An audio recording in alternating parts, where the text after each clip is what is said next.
아빠와 오랜만에 함께한 가족 여름 휴가에서 돌아오는 비행기 안에서 뜻밖의 선물을 받았다.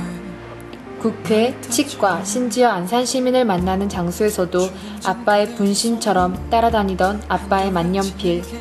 아빠가 해외 출장을 갈 때에도 직업이 바뀌어도 심지어 아빠의 몸무게가 60kg대로 바뀌는 그 위대한 순간까지 항상 아빠와 함께한 것을 알고 있던 나에게는 태어나 가장 벅찬 순간이었다. 비록 여러가지 타이밍이 안 좋아 지금까지는 이루어낸 게 하나 없는 나이지만 나는 꽤나 미래에 대해 진지한 고민을 하고 있었다.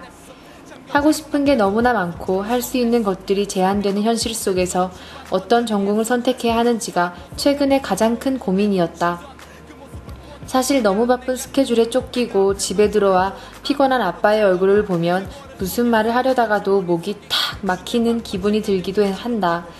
매일매일 나오는 아빠의 스케줄표를 보며 아빠가 지금 자야 내일 스케줄에 지장이 안 갈 것 같았고 그런 핑계 아닌 핑계로 아빠와의 대화를 미뤄갔다. 마침 가족여행을 가는 터라 늘 가깝고도 멀었던 아빠와 얘기를 해보려고 나는 비행기에서 아빠 옆자리로 가서 앉았다.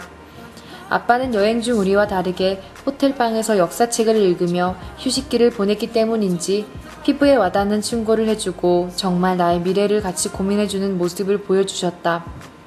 늘 정치, 오빠, 안산, 돈, 사업, 건강 등등 신경 쓸 게 너무 많이 보였던 아빠가 아니라 막내딸 김한이만을 생각해주는 5시간의 비행이었다. 덕분에 오자마자 경쟁률 걱정, 좌절에 대한 걱정, 자신감 없는 모습은 접어두고 가고 싶은 대학에서도 거의 탑 수준인 전공을 도전하기로 하고 요구 과목을 선택해 들을 수 있게 되었다.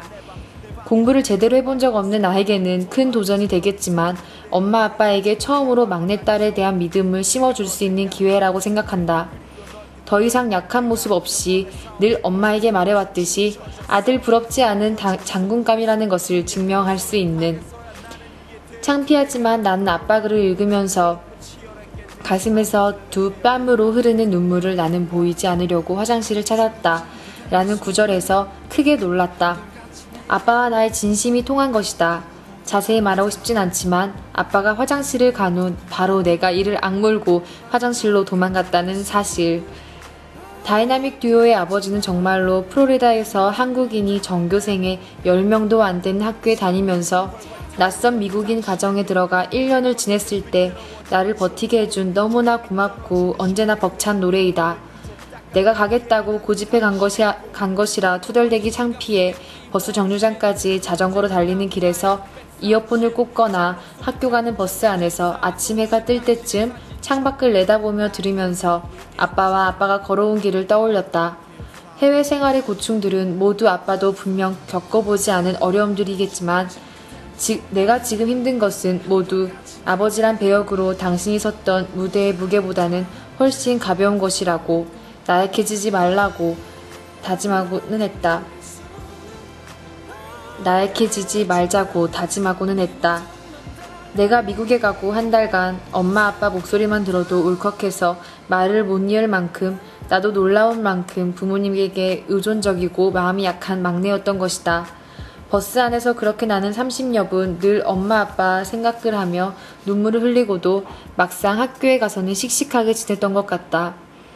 미국에 돌아와 하루에 한 번은 필통에 모셔놓은 몽블랑 만년필을 만져보고 책을 잡는다. 내가 이렇게 어떤 물건을 소중히 여길 줄은 몰랐지만 말이다. 길고 긴 주말이 끝나고 내일부터 다시 한 주가 시작되지만 나는 아빠의 편지를 컴퓨터 메인에 저장해놓고 공부를 시작하기 전에 한 번씩 읽을 계획이다.